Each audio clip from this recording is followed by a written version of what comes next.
Hi, so last natin is gumawa tayo ng code sa ating inventory drug handler script. So may nakalimutan pala tayo dito is gumawa ng update function. So sa update function, ito yung gagawin natin. So konti lang.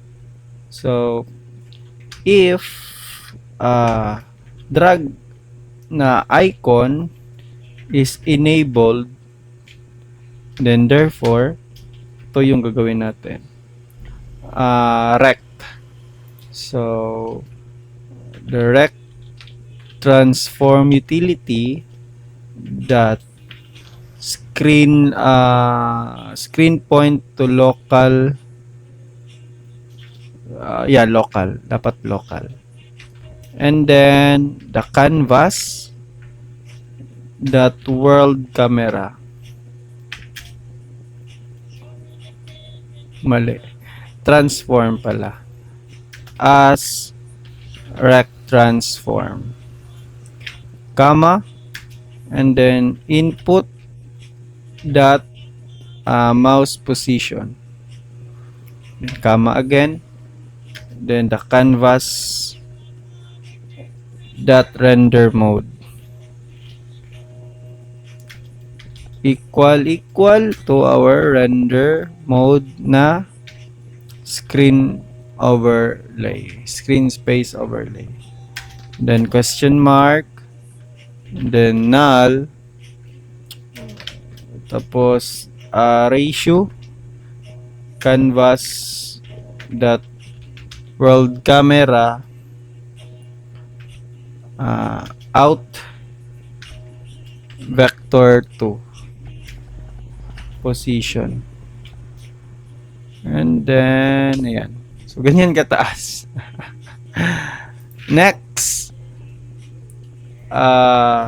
drag na ito icon rect, and then the anchor position is equals the position.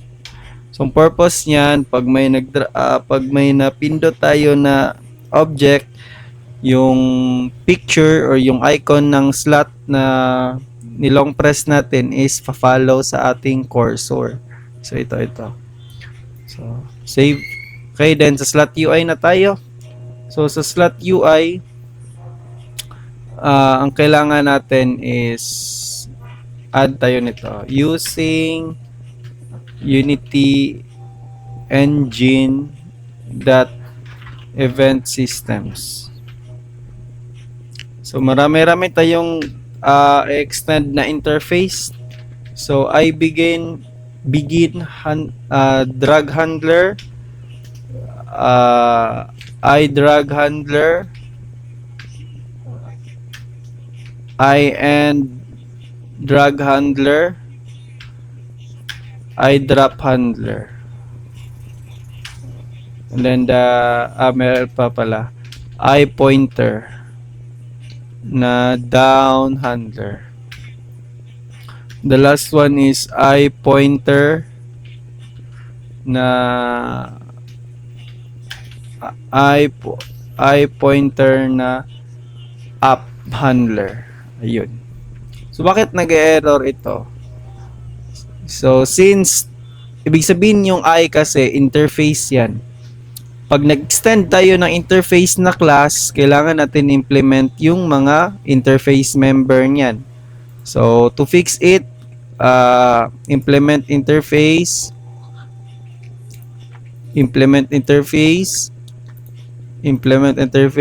ayan.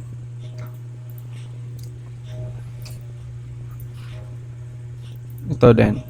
So ayan. So nawala na yung mga error. Okay. Gawa tayo ng mga private na boolean. Boolean, private na variable. So private bool is holding. And then private float, hold timer. And then the private constant float of hold threshold. Hold threshold equals to 0.3 float. And then the last one is the boolean for drag started. Okay. And then gawa na lang tayo ng update kaagad. So update. But first, kailangan natin dito. Ito. Okay.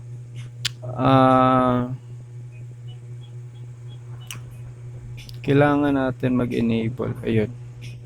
Ito, kailangan natin.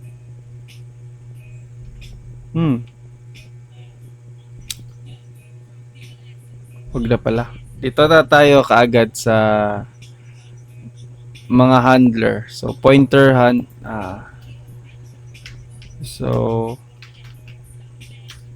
pointer handling. Okay. Sa ating on pointer down, dito tayo. Sa on pointer down, gawa tayo ng constraints. If yung assigned item is null, then therefore return. And then if hindi, so if hindi yan null, then is holding, gawin nating true. It means may hinahawakan na tayo, may pointer down. It means ito is parang click yan siya. So ayan.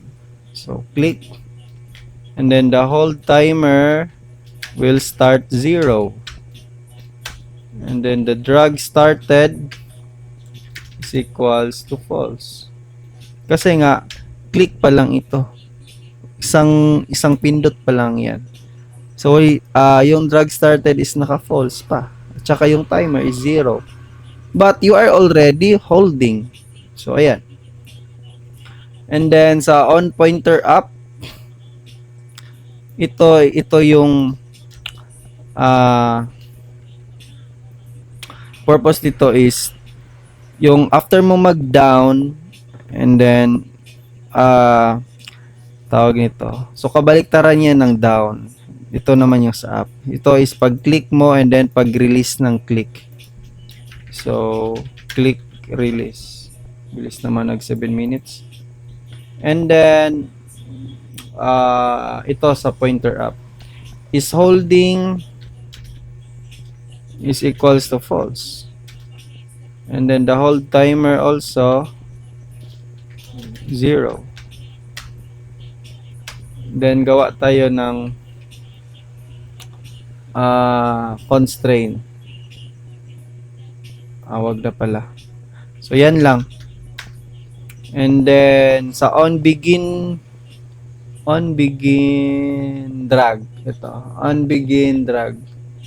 Sa on begin drag, ito yung kailangan natin. So, if application that platform is not equal to runtime platform that Android, kasi pwede nating i-build ito for Android, and assigned item is not equal to null, then the inventory drag handler that instance that begin drag, then this. Ayan. So itong begin drag galing yan dito. Ito. Slot UI, and then si slot UI ito. Kaya ganyan yung nangyari. Nasaan na ba yun? Dito. So yan lang. Tapos, dito na naman tayo sa on and drag. So, dito. Sa on and drag, ang gagawin lang natin, mataas-taas ito. So, game object, then the target obj is equals to event data dot pointer current raycast dot game object, and then the slot UI target slot is equals to target obj dot question mark. Gawa tayo ng if and else dito. So target obj dot get component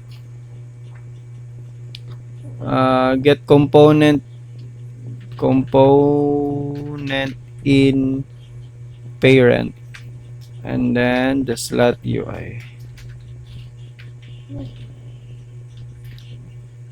then else is null.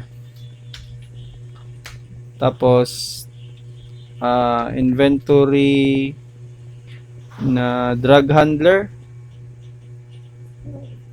tapos that instance, and then that end drag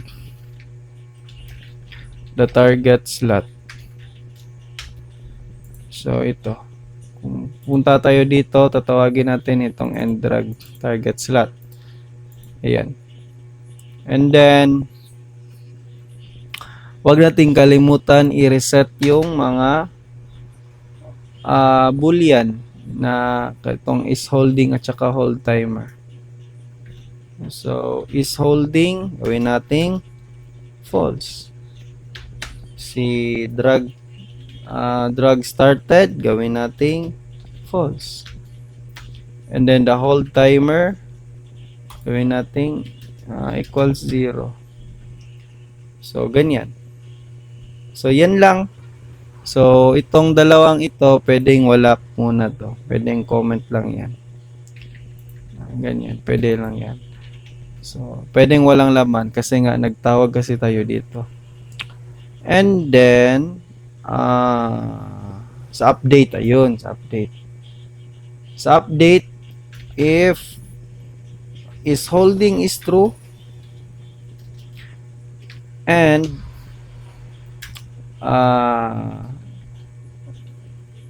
not drag started, then therefore the hold timer plus equals to time dot delta time dot unscaled delta time pala. Bakit naka-double? Unscaled delta time.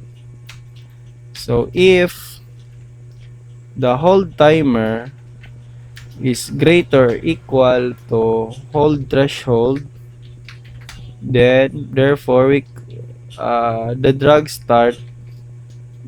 started is equals to true na. And then the event drag handler dot instance dot begin drag.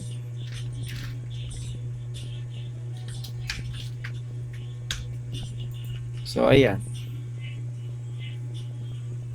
So after nyan, ganyan, and then punta na tayo kay Unity.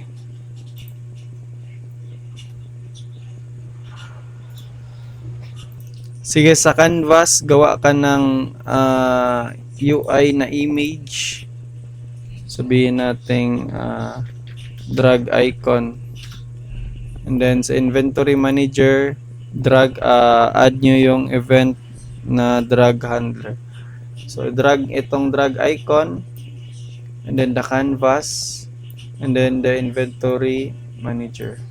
So yan. So try natin. So try ko. So press ako ng 1. Ay, wala pala na, hindi pala nakarami. So add ako ng apple 5, and then yung pickaxe 5 din, and then yung ore sabihin natin 10. So gusto ko yung coal ore ko is nasa apple. So swap natin dapat sila yan. Ganyan. So gumagana na. Oh, di ba? So, try natin dito. So, hindi yan magsa-swap kasi empty ito. So, dahil yan sa ating end drag. So, madaming constraints. So, yan ang purpose nun. So, ganyan. So, yun na. So,